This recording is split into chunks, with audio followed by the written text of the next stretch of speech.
За бүгдэнд энэ өдрийн мэндийг хүргэе. Тэгээд бүгдээрээ үргэлжлүүлээд Яаков номоос үргэлжлүүлээд явах болно. Тэгээд Яаков номын 4-р бүлгийн 1-ээс 10-р ишлэгийг өнөөдөр уншиж судалнаа хамтдаа.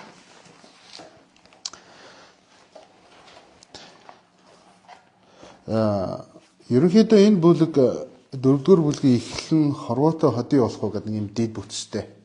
Тэгээд ерөнхийдөө олон юм сэдвүүдийг хүндсэн юм 10 багц ишлэл байгаа. Тэгээд энэс харах юм бол нэг онцгой агуулга энэ ч ерөнхийдөө нэг явж байгаа гэсэн үг.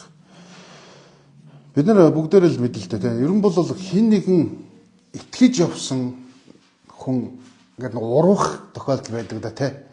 Нөгөө монголчууд хэлэх нүүр өгөхөөр бөхсөгдөг гэж ярьдаг тий. Итгэл алдрах тийм нэг тохиолдол.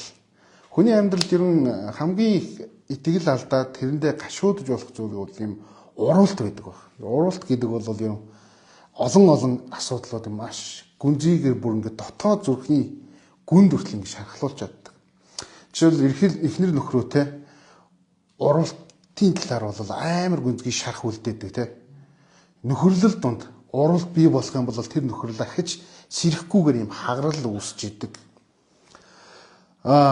Олон ийм жишээнүүд байгаа. Тэгээд энэ дээрс энэ ерөнхийдөө иймэрхүү уралт гэдэг бол хүний амьдралын нэлээд их том ийм зүрхэнд ийм харуусал одоо гашуудал гэх юм уу тийм юм үлдээж идэх. Энэ зүйлийг бодоод хамтдаа Яаков ном руу орцгоё. Яаков номын 4-р бүлгийн 1-ээс 10-р ишлэлийг. За би энэ ч дуудаад өгье. Дагаа хараа явчаарай. За ингэж байгаа юм. Хороотой ходий болох гэсэн юм гарч та. Та нарын дундах хэрүүл болон зөрчил хаанаас гарна вэ? Тэр нь эргэтнүүд чинь дайтаж буй хүслүүдээс чинь гардаг босуу. Та нар шундаг бөгөөд та нар байхгүй болохоор нь хүн алдаг. Та нар атаархдаг бөгөөд олж авч чаддаггүй. Тиймээс та нарт тэмцэлдэж хэрэлддэг. Та нар гуйдаггүй учраас та нарт байдаггүй. Та нар гуйгаад хүлээн авдаггүй. Учир нь та нар өөрсдийн тааламжид зарцуулах хэмээн буруу аргаар гуйдаг бай. Завхаа эмсэ. ертөнцийн найзлах нь Бурхны эсрэг дайсагнал гэдгийг та нараа мэдэхгүй гэж юу. Тэгэхээр хороотой ходий боловч өөрийгөө Бурхны дайсан болгож байгаа юм. Эсвэл бичвэрт миний хоосноор дими хоосноор бидний дотор түүний нутаглуулсан сүнс атаархан хүсдэг хэмээсэн гэж та нар бодож байна уу? Гэвч тэр илүү их нэгүсэл өгдөг. Тиймээс Бурхан бардмыг эсгүүцэж харин дарууд нэгүсэл өгдөг. Тиймээс Бурханд захирагдах тун диаволыг эсэргүүц тэгвэл тэр та нараас зайлна. Бурханд ойртох тун тэгвэл та нарт ойртно. Нүгэлт та нар гараа цэвэрлэн. Хоёр санаа та нар зүрхээ ариусга. Шанал гашууд уйл. Инээд чин гашуудл болго. Баяр хөөр чин уйтгар гониг болго. Эзний өмнө өөрсдийгөө даруу болго. Тэгвэл тэр нь та нарыг өргөмжилнө гэсэн баг. Амен. Яаков ерөнхийдөө ерөн бол хурц бичдэг гэдгийг та нар бүгдээрээ мэдж байгаа тийм. Бид урд тарах юм бол мэрэгэн ухааны тухай, хилээ хэрхэн хазаарлах тухай, яаж ингээ бусдыг гомдохгүй хилээ хазаарлаж амьдрах тухай ингэж ярьж байгаа тийм. Тэгээд сорилт гэдэг бол үнэхээр итгэлийн сорилт бол дэсвэр хатуушлыг бий болгодог юм аа. Бидний итгэл бол үүстэй байх ёстой гэсэн энэ олон дэд сэдвүүдийн дараа дөрөвдүгээр эшлэлд юу илэрхийлж байгаа бол та нар надаас хол байгаа шүү гэдэг тухай ярьж байгаа. Надтай ойр биш харин өөр зүйлстэй илүү ойр байна гэдэг тухай Яаков ярьж эхэлж байгаа гэсэн юм. Хэрвээ бид нар энэ хэсгийг харах юм бол 1-ээс 3 дугаар эшлэгийг ерөн ингээд багслаад хараад явъя. 1-ээс 3 дугаар эшлэгийг харах юм бол ерөн ингэж байгаа. За би ахаад уншаад өгье. Та нарын дундах хэрүүл болон зөрчил хаанаас гарна вэ? Тэр нь эргэтнүүд чинь дайдаж буй хүслүүдээс чинь гардаг босуу. Та нар шундаг, та нарт байхгүй болохоор хүн алдаг. Та нар атаархдаг бөгөөд олж авч чаддаггүй. Тиймээс та нар цэмцлэж хэрэлддэг. Та нар гуйдаггүй учраас та нарт байдаггүй юм аа. Та нар гуугаад хүлээн авдаггүй. Учир нь та өөрсдийн тааламжид зарцуулах хэмээн буруугаар гуйдаг байна гэж Яаков зэмлэж байна. Бид нэг урд нэг ярьсан та санаж байгаа бох. Энэ хаана байгаа хүмүүсийн тухай яриад байгаа юм бол энэ нөгөө чуулганд байгаа хүмүүсийг яриад байгаа те. Христэд итгэгч тэдгээр еврейчүүдийн тухай яриад байгаа хэрэг. Бурханд амьдралаа зориулдаг. Тэгсэн чинь тэр бурханд амьдралаа зориулдаг хүмүүс нь яасан бах нь? Түмэн асуудалтай те. Түмэн асуудалтай. Тэгээ саяхан манай цуглааны нэг өдөөдөө ярилцаж явж тэгжээс те. Яг нэг христчин өмгөөлөгч байдаг юм байл. Тэгээд тэр хүн ингэж дүгсэн гэж Монголд олон христ итгэгчид гэмт хэрэг үйлдээд те. Асуудалд ороод ингээ хүрээд ирдэг гэж. Тэгээд ихэндээ чи цуглаанд явдаг гэж чи христчин байж гэдэг ч юм уу. Тэ? Ийм хандлагаар ханддаг гэсэн ч. Тэгээд сүүлдээ нөгөө өмгөөлөгч ямар усан гэвэл за хүн гэдэг үднээс би ханддаг болсон гэдэг ингэ ярьсан тухай сонсч. Яг үүндээ цуглаанд явдлаа гэд бид нэр хүн биш болчихгүй те. Бидний дотроос нөгөө нэг гэмт мөн чанар оргон осон алга болчихгүй гэдгийг Яаков энэ дээр ахаад бүр сануулж өгөхийг хүсэж байгаа. Бид нар ч гэсэн цуглаанд явж байхын нэгнээс тэгж шаарддаг те. Чи цуглаанд явж юу хийгээд байна? Яг цуглаанд явна гэдэг нь өөрөө энэ амьдралыг бүрэн өөрчлөх хэмжээнд очицсан гэсэн үг. Эсвэл төгс амьдралын зарчмаар алах чадaltaй гэсэн үг биш гэдгийг бид нар ойлгох хэрэгтэй болчих. Хэрвээ энэ ойлголтоо авчирч чадахгүй бол бид нар хэн нэг шүүх хэмжээнд очиж байгаа. Энэ шүүх хэмжээнд очингууд Библи өөрөөсөө буцаагаад яадаг гэвэл чи өөрийн нүдэнд дүнзийг харахгүй байж те. Өрөөлийн нүдэнд үрцгийг харлаа гэж Библи буцаагаад биднийг зэмлэж. Эсвэргээрээ энэ яг энэ Библийн үг мэдээж тойлын үнэн. Яг гэвэл бид нар ч гэсэн өөрсдөө юм цуглаанд явснараа төгс болчихгүй байгааг мэдэрч байгаа те. Гим нүгнээс бүрэн салжиж байгаа гэж ердөөс ойлгохгүй бид нар амьдралаараа мэднэ шүү дээ. Хэрвээ үнэнчээр тайлгнаа шүү дээ те. Шударгаар тайлгнаа. Худлаагаар ингээд инээмсэглээд ярих ч юм уу. Эсвэл бие биенийхээ өмнөөс хараад ингээд ярихчвал тэр өөр байж магадгүй. Харин бурхантай харилцах тэр үед бид нар бол яг үнэнгээсээ хайцаж эхлэх юм бол бид нар үнэхээр сул дорой буюу хүн гим нүгэлтэй хүн гэдэг нь угаасаа мэдгийж. Тийм учраас бурхан энэ дээр Яаков энэ дээр ярьж байгаа. Яаков бүр үнцийг ярихыг хүсэж байгаа тийм. Ямар нэг илээл за та нар тэгэж болохгүй шүү, ингэж болохгүй шүү гэдэг тухай ердөөсөө Яаков ярьдаггүй.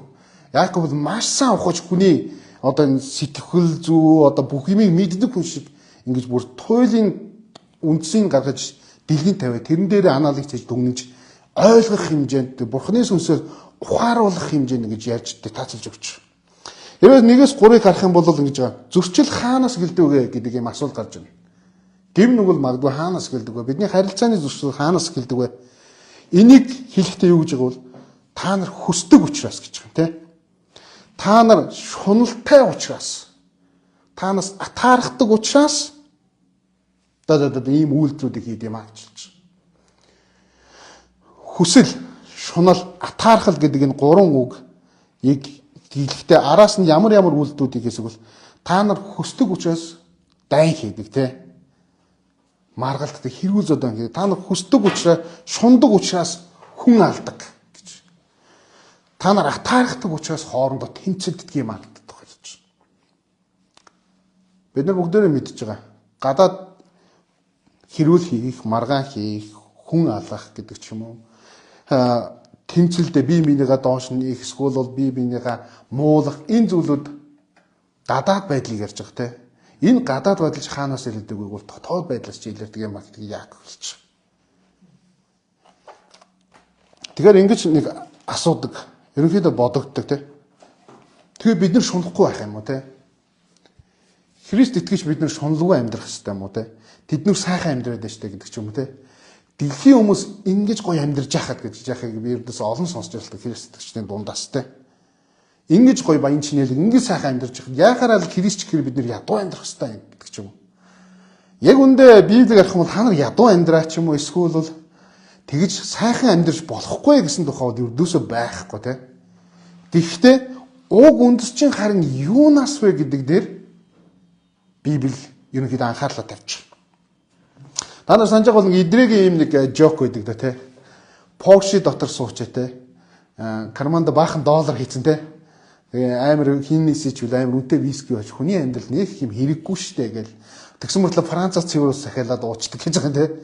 Тэгж ярьж байгаа хүнийг хахад нүүрлэн бүр надад бүх юм хэрэгтэй байна гэ алгачмаар байна гэдэг нэг жок гэдэг те. Яг үндэ биднэрт материалын зүйл болоод эдгээр эд баялаг гэдэг ч юм бидний яг хүсэн тэмүүлж байгаа шуналтаж харж байгаа тэр баялаг хэрэгтэй юу гэдэг ийм асуулт гарч байна. Библиэлд энэ дээр хэрэггүй гэдэг тухай өрдөөсөө байхгүй. Харин наа чин юуны төлөө вэ гэдэг ийм асуулт гарч ирж байна. Бид нар бурхан дээр яах гэж очдөг вэ? Бид нар цуглаанд яах гэж явдгийг, бурхан дээр яах гэж очдөг ингээд ийм асуулт асуух юм бол бид нар мөнгөтэй болох гэж, эсвэл баян болох гэж, эсвэл хүсэж байгаа бүх зүйлсээ биелүүлэх гэж ирж байгааг бол үгүй. Бурхан юу гэж амсаа бэлээ? Хүнд дарамт зовлон үрсэн хүмүүсээ бүгд хүрээд ир. Би над ачаа гэж юм уу? Миний буулганд ороо гэж. Амар тайвныг аав гэж. Эд баялагтай болсноор, эрх мэдэлтэй болсноор те атаархсан бүх амьдралаа ингэж авснаар хүн амар тайван амьдрал дүүгүй бол мэдээчгүй. Энэ бол Бурханы хилээд байгаа тэр амар тайван амьдрал биш. Харин эсэргээр бидний хандлага ямар вэ гэдгийг Бурхан илүү харахыг хүсэж байна. Тэгээд хэлж байгаа нэ та нарын шунал чинь дотор чинь ийм алаан бууж байгаа таны гаднах үйлдэл чи ийм үйлдэл бороод байна. Хин нэгэнтэй ингээл юмны төлөө булаацалдаж, маргалдаж ингэх чинь өөрөө юу юм бэ наа? Наа шунлах хүсэл одоо юу гэдэг те атаархал гэсэн энэ зүйл дээр чинь ингээд үндэслэгдээд байна. Тэгэхээр одоо дотор байгаа юм гадагшуулах юм бол энэ бүр ингээд үйлдэл болоод энэ үйлдэл нь магадгүй дайн болоод те эсвэл энэ үйлдэл нь ямар нэгэн хүний гэмт хэрэг үйлдүүлдэг. Эсвэл энэ үйлдэл нь ямар нэгэн хулгай хийлэгдэж байдаг, хүн алуулдаг ч гэдэг юм те. Байхгүйгийн төлөө бид нар яадаг вэ? Хулгай хийж бий болгодог ч юм уу. Энэ зүйлүүдийг тэр нэгэн зүйлийг авахын тулд хэрүүл тэмцэл хийгддэг ч юм уу те. Атаархлаас олж. Энэ зүйл чинь дотроос чинь шүү гэдгийг хэлж байгаа. Тэгээд айгүй сонирхолтой Яаков цааш нь юу гэж байгааг бол та нар гуйдаггүй учраас та нар байдаггүй штэ гэдэг тухай ярьж байгаа. Хэдийгээр та нар эднийг хүсээд байгаа ингээд байгаа боловч та нар гуйдаггүй учраас байдаггүй юм гэж. Тэгээд дараа нь цаашлуулахдаа бүр та нар буруу зүйл гуйгаад сэтэлчин буруу учраас бүр авдаггүй та нар гуйлтаа гэж ярьж байгаа. Бид нэр цуглаанд яваад ингээд ерөн бол ингээд нэг итгэлийн юм шат гэж байгаа те. Одоо эхлээд юу гэдэг нь цуглаан яваад дүнгиж цуглааныг мэдж явал бурхныг таньж мэдээд итгэл дотроо өсөөд дараа нь төлөвшил дотор ахины төлөвшилт ч юм уу те. Иймэрхүү нэг амьдралын зарчмаар явж байгаа. Тэгээ иймэрхүү амьдралын зарчмаар явж байхад ихэнх хүмүүс ерөн бол бурхан хэрвээ та байдгийн бол надад тэдэнд өгөөч гэдэг юм уу? Ийм залбирлыг хийдэг те. Магадгүй хүн болгоно итгэсэн хүн болгоно хийдэг байх. Тэгээд хэрвээ зарим нэг бүр дууллыг харах юм бол те бурхан та тэр хүнийг алаад өгөөч гэдэг ч юм уу те. Түрүүжийн номлолд яригдчихсэн те. Яг иймэрхүү бүр хүний дотроос ийм бүр ийм залбирлын хүртэл бурхан хүчрхэг бурхан байгааг мэдж байгаа. Тэгсэн хүртэл биднээс гаргаж байгаа залбирлын тэр утга агуулгын хүртэл яг бурханы хүсэж байгаа тэр хүсэл дотроос өөр байх тохиолдол их байдаг тухай яригдчих. Хэрвээ та нар санах юм бол Йошуа номдор гадаг та нэг эзний дайчдын эзний дайч ингээд тэгээ хурж Йошуа асуудж та нөр орно те та юу манай талд юм уу тэр дайсны талд гэсэн чи нөө эзний дайч юу гэдүүлээ үгүй би бол эзний талтай өөрийнхөө тал гэж яг ясам дээр бид нар ихэнхдээ бурхныг өөрийнхөө залбирлаар дамжиж өөрийнхөө багаж хэрэгсэл шиг ингээ ашиглах гэдэг. Та ингэж өгөөч, тэгэж өгөөч, те. Миний ийм асуудлуудыг шийдэж өгөөч, ингэж өгөөч. Яг үүндээ бид нар бурхантай ярилцаа, түүний үгийг тунгаан бодоод ингэ суух юм бол бурхан энэ гаргалгаанд асуудал дээр хэрхэн хандах вэ гэдэг ийм ойлголтод хэрхэн гаргалгаа гарах бол гэдэг энэ ойлголтноор очил илүү зөв тал руугаа бид нар болж эхэлж байгаа шээ. Хэдүүлээ Иремья 17-гийн 10 дугаар ишлэгийг хамт уншъя.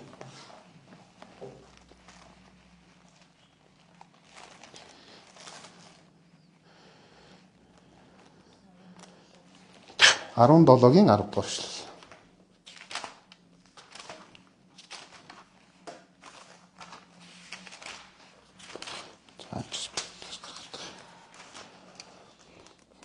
За энэ дээр ингэж байгаа. Би эзэн би зүрхийг эвлхийлж цээж доторх шалгадаг хүмүүрд замуудынхын дагуу үйлсийнхэн үр дүнгийн дагуу өгөхийн тулд юм аа гэж.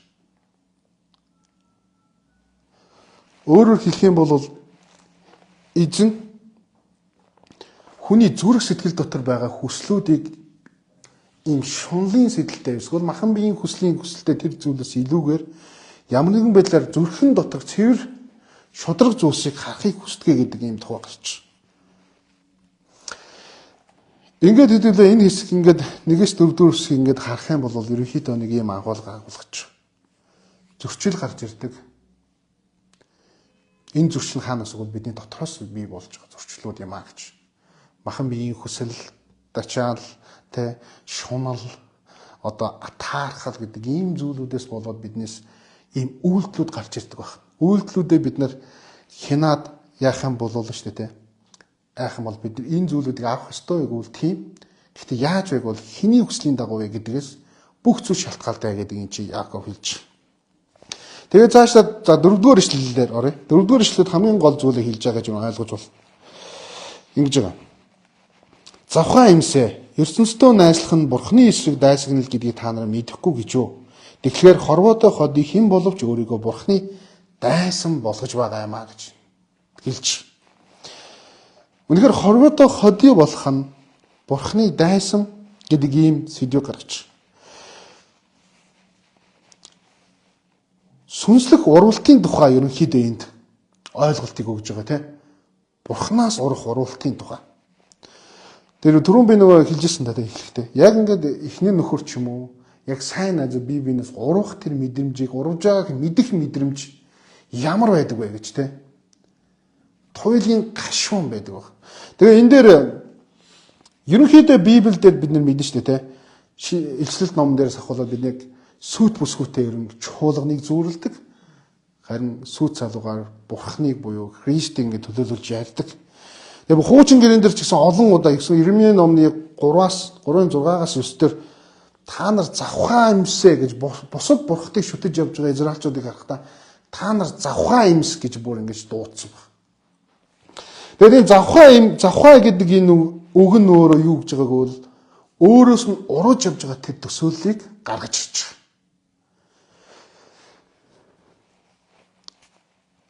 Ер нь бол уруулт хэр хүнд нөлөөлдөг вэ гэж. Бид нар ийм нэг юм жишээнүүдийг олон хардж тэ.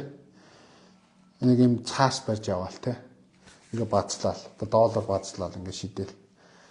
Тэгвэл энэ үнцэнтэй бол үнцэнтэй гэх тэ. Тэгэхээр хаад ингээ бацлал ингээ явал үнцэнтэй. Тэгэл ураал хаяа энэ үнцэнтэй юу? Наагаад авчвал үнцэнтэй тэ хэрглэж болно гэдэг ч юм. Гэтэл эсэргээр буцаагаад түүнийг ингээ наагаад ихэд яадаг ямар харагддаг вүлээ.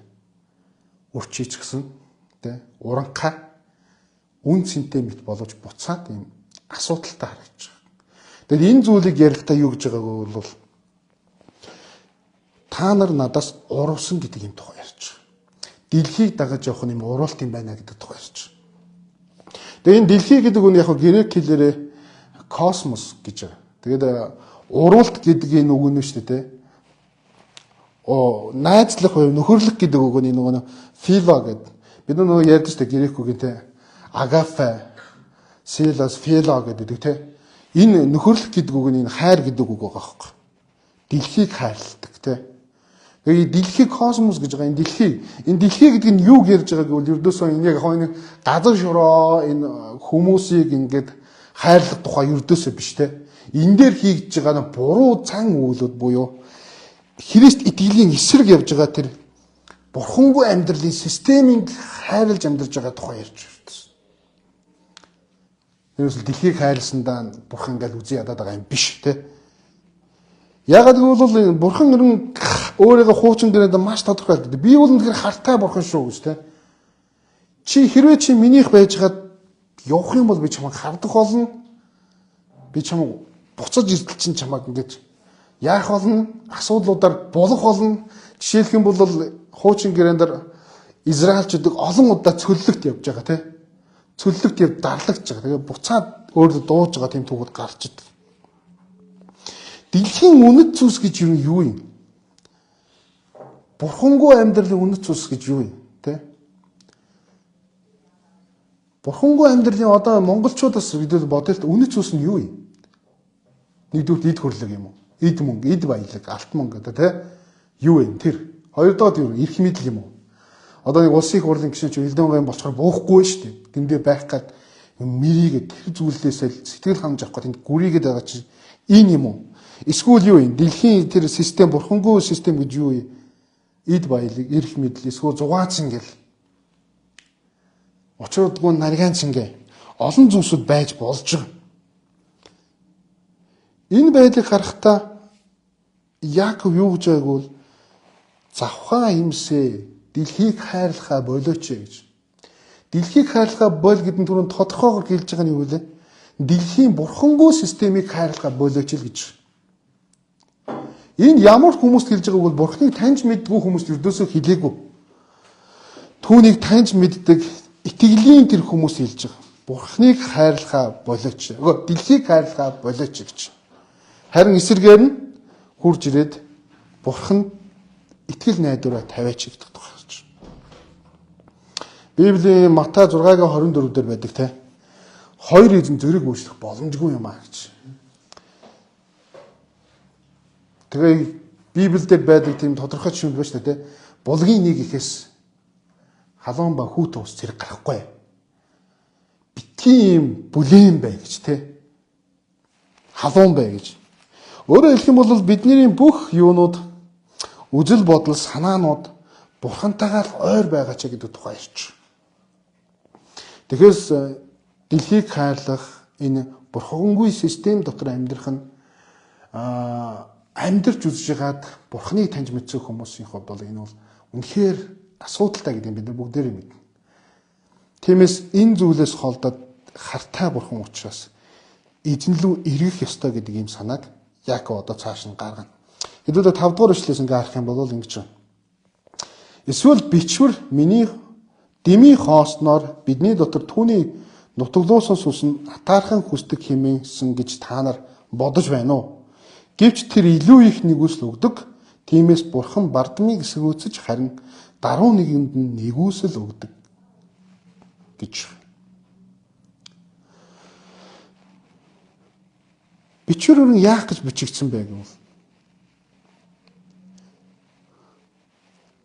нэгүсэл та нарт байгаа шүү гэдгийг сануулчих. Хэдийгээр та нар итгэлийн замаа орхиод дэлхийг хайрлаж гисэн. Бурхангүй систем донд живчихсэн те. ертөнцийг тэр өнцгөөс харж байгаа бол одоо хэрвээ та нарт хэрвээ бурхны сүнс дотор ч байгаа бол гэж энд байж байгаа энэ сүнс гэдэг үг пнума буюу одоо грек хэлний ухаан санаа те одоо сүнслэг ухаан буюу бурханлаг юм мэдлэгийн тухай ярьж. Энэ бурханлаг мэдлэг тааны дотор байгаа бол та нар эргээч гэдэг тухай ярьж. Энэ мэдлэг нь ямар мэдлэг вэ бол цааш нь харуулж хэлж байгаа. Гэвч тэр илүү их нөгөөсл өгдөг шүү гэдэг тухай ярьж. Бурхан биднийг ямар нэгэн гим нүглээр нь химжээд аврагдах хэмжээнээс хэтэрсэн гэж юу хизэж харахгүй байгаа тухай хардаггүй тухай Яаков хэлж байгаа.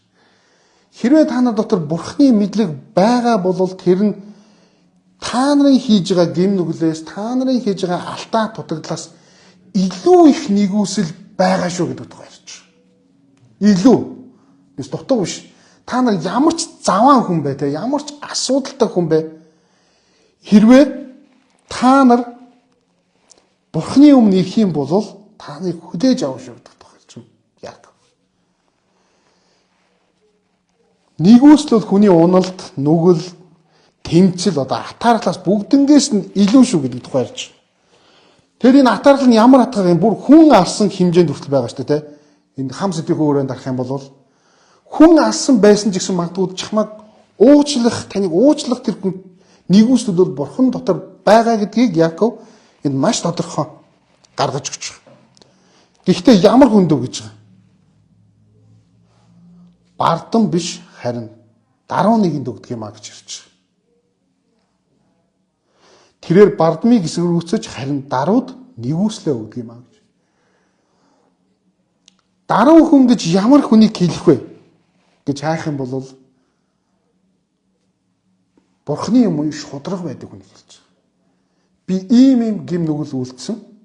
Би дэлхийг ингэж танаас илүү хайрлаж явсандаа одоо гимшиж байна. Таны ариун оршихуд, таны өдөрдмжинд, таны хангамжинд яг одоо би ороход бэлэн байна гэж хэлэх тэр зүрх сэтгэлдээ үнэнээрээ буюу зүрхэн доторх мэдлэгээрээ Бурхны өмнө сүгдээ сууж байгаа тэр гимшлийн сэтгэл зүрхийг харахтаа Бурхан хүлээж авч илүүгээр нэгүслээ өгдөө гэж ярьдаг. Хэрэг бид нар мэдэн шүү дээ. Ром номыг харах юм бол бид нар бүгд мэднэ те. 5:20 дээр нүгэл оошрох байгаа газар нэгүсэл элбэг дэлбэг байд юм аа гэж. Өөрөөр хэлэх юм бол Бурхан уучлахад таны ямар ч алдаа гэм нүглийг уучлахад бэлэн байдгаа гэдгээ үүгээр харуулж. Тэгээ цааш харах юм бол энэ хэрхэн энэ нэгүслийг авах юм бэ гэдэг тухай яригдана л та мэдээж. 7-аас 10 дугаар ишлэгийг ингээ харах юм бол ингэж байгаа. Тиймээс Бурхан захирагдах тун. Диаволыг эсэргүүц тэгвэл тэр та нараас зайлна. Бурханд ойртох тун. Тэгвэл тэр та нарт ойртно. Нүгэл та нар гараа цэврэл. Хоёр санаа та нар зүрхээ ариусга. Шанал гашууд уйл инээд чин гашуудл болог баяр хөөр чин уйтгар гониг болог. Эзний өмнө өөрсдөө даруй болог. Тэгвэл тэр та нарыг өргөмжлөнө гэж. Хэрхэн нэгүслийг авах вэ гэдэг дээр Бурхан руу ойрт гэж. Тэгжээ та нар нэгүслийг ав.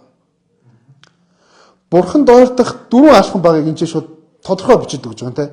Нэгт нь юу вэ гэвэл Бурханд захирагд, дараа нь диаволыг эсэргүүц, дараа нь ариус, дараа нь даруй байх гэдэг энэ дөрвөн зарчмыг суулгах юм бол Бурхантай илүү ойрхон байна гэдэг тухай харагдчих.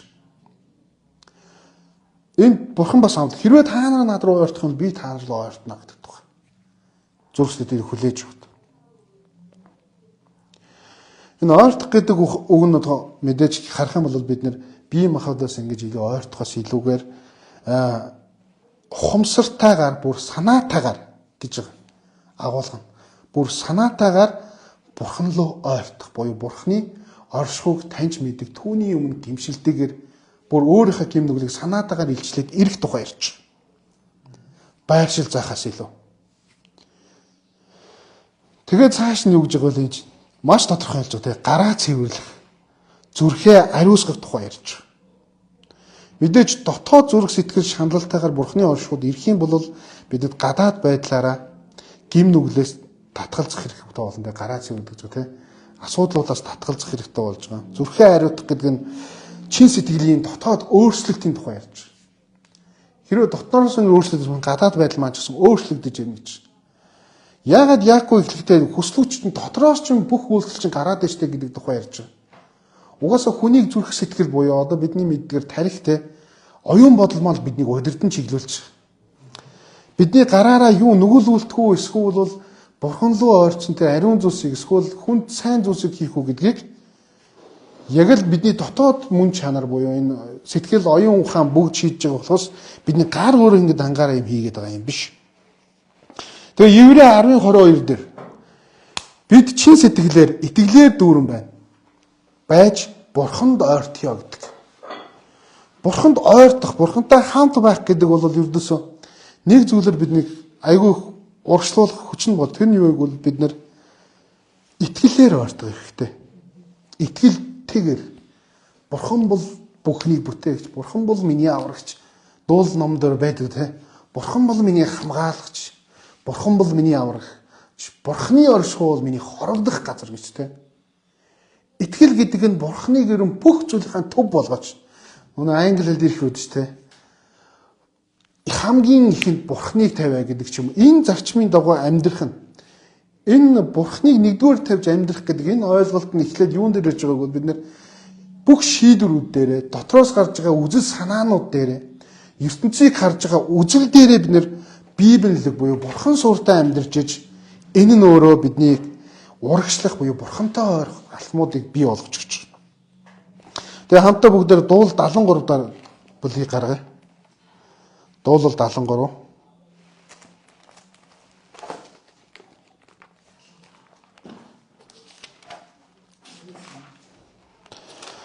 Дуулал 73-ийн 28 дугаар ишлэл гарч.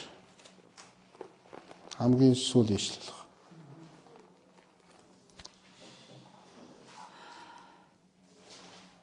энэ дээр дуулаачид юу гэж дуулж байгааг бол харин Бурханд ойр байх нь надад сайн гэж. Таны бүх үйлсийг тунхаглахын тулд би Бурхан эзнийг хорогдох газраа болгосон юм аа гэж. Дуулаачид амьдралынхаа турш түүнд үйлчлдэг хүмүүсийн зүрх сэтгэлээс юу гарсан байг бол Бурхантай ойр байх нь үнэхээр сайн юм аа гэдгийг дүгнэлтэнд орж. Бид нар Бурхантай ойр байлгахыг Яаков хүсэж байгаа яг энэ дэрс. Хэрвээ та нарын хүслүүд чинь болохгүй байна уу? Та нар шунаад байна уу? Та нар атаархаад байна уу? Та нар тэрнээсээ болоод хүн алж байна уу? Хулгай хийж байна уу? Худлаа ярьж байна уу те? Бусдыг гүтгэж байна уу? Доромжилж байна уу? Буруутгаж байна уу? Энэ үйлдэлүүд чих гараад байна уу? Тэгвэл Бурхантай ойр бай гэж. Бурхантай яаж ойр байх вэ гэсэн дээр тодорхой ялж байгаа те. Түүнд захирахт. Диаволыг эсэргүүц, ариус, даруу бай. Нэгүслээрээ те бардан биш даруун цан гаргаад Бурханы өмнө сүгдөөд залбираа. Түүнд нэгүслэн дүүрнээс дүүрэн байгаа. Тийм үс түүний өмнө суу гэж. Би нэг зүйлийг мэдчихээн. Тэр нь юу вэ гэвэл шүү дээ. Хэрвээ ямар нэгэн байдлаар Бурхантай холбогдсон бол урдан цуглаан суугаад хэдэн жил үйлчлээ, цуглаанд явж байгаад одоо Бурханаас холдсон байгаа бол бидний зүрх сэтгэл рүү хөөгдөх ёстой үг нь юу вэ? Бид нар Бурхантай байх нь сайн юм а гэдгийг бид нар амьдралаараа аль хэдийн мэдээд эхэлж байгаа баг. Амьдрал бидэнд харуулж байгаа. Бурханаас хол байх нь ямар хэцүү, ямар асуудалтай, ямар их зовлон дундуур амьдруулж. Магадгүй шийдвэрүүд нь анхандаа гоё мэд санагдавч, тэ? Хүнд зүү мэд санагдавч, төгсгөл нь өхөл рүү хөдөлдөг зам байдаг гэж хэлсэн байдаг, тэ? Сургаал төгс номд. Яг энэ үн шиг бид нар итгэл дотроо байж Бурхандаа ойр амьдрах юм бол илүү сайн амьдралаар, илүү хамгаалтаар, илүү хангамжинд ор амьдрах боломжтой гэдгийг Яаков биднэрт 4-р бүлгээр дамжуулж сануулгыг хүсэж байна. Тэгээд ямар ч хамтдаа залбирая. Бурхны өмнө ирээд та өөрийгөө бэлдээд би тантай ерөн хэр ойр байгаа вэ гэж тэ. Таны нэгүсэл миний гүмнэлээс илүү агуу гэдгийг би мэдэхгүй яваад байгаа юм биш үү тэ. Эргэлзээ тэ. Тийм байгаа бол та тэр мэдлэгээ яг одоо Бурхан дотор сэргээгээд түүний өмнө дэмшээд хамтдаа Бурхантай илүү ойр амьдрах тэр боломжуудын төлөө хамтдаа залбираад дуусгая.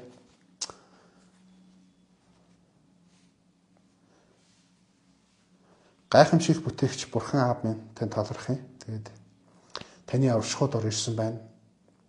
Таны өгөнд ор бид нар суралцж байна. Эзэн та Яаковаар дамжуулж биднэрт сургасаар байгаад баярлалаа. Тэгээд өнөөдөр биднэрт бас онцгой сэдвүүдийг өгж байгаад тань талархаж байна. Бид нар хүслүүдэд дагаж, бид нар шунлаад дагаж, буруу зүйлс хийдэг бол та биднийг уучлаач гэмээр гуйж байна. Энэ бүх зүйлс хаанаас эхэлдэг бол танаас холцсноос эхэлж байгаа. Дэлхийг хайрсноос бид нар шунж эхэлдэг, атаархаж эхэлдэг, бардамнаж эхэлдэг. Үүгнийхээ гадаад үйлдэлээрээ бид нар хэрэг хийдэг, асуудалд ордог.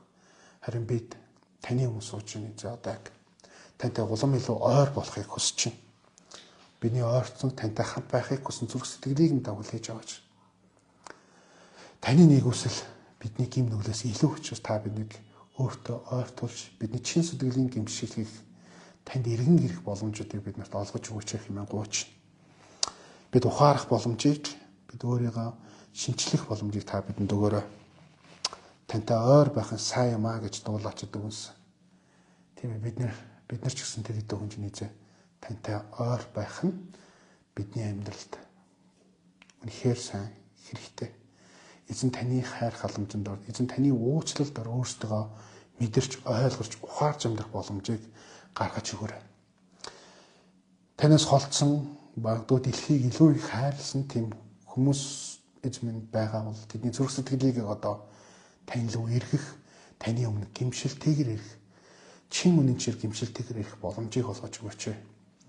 Та нэгүслэр дүүрнээс дүүрэн тэр хүмүүстэй буулгаарай. Учир нь та амлсан. Миний нэгүсэл та нарын гимнүглээс илүү агуу шүү гэж амс уучаас баярлалаа. Бидний амьдралыг үнэхээр эзэн та өөртөө ойрхон байлгаж өөрийнхөө тэр хангамжаар, эдээ будаагаар, эд баялгаар таны дотор хангалуун болон байгаа зүйлстэй талархалтайгаар амьдрах тэр амар тайван амьдралыг биднэрт өгөөрэй хэмээн гуйж бүх зүйлсийг тань даатахын. Тэгээ таны өгөнд орсоогоо сонсож байгаа бүх хүмүүсийг эзэн та өөрийнхөө оршихуй дотор байлгаач хэмээн Есүс Христийн нэрээр гуйн залбирлаа.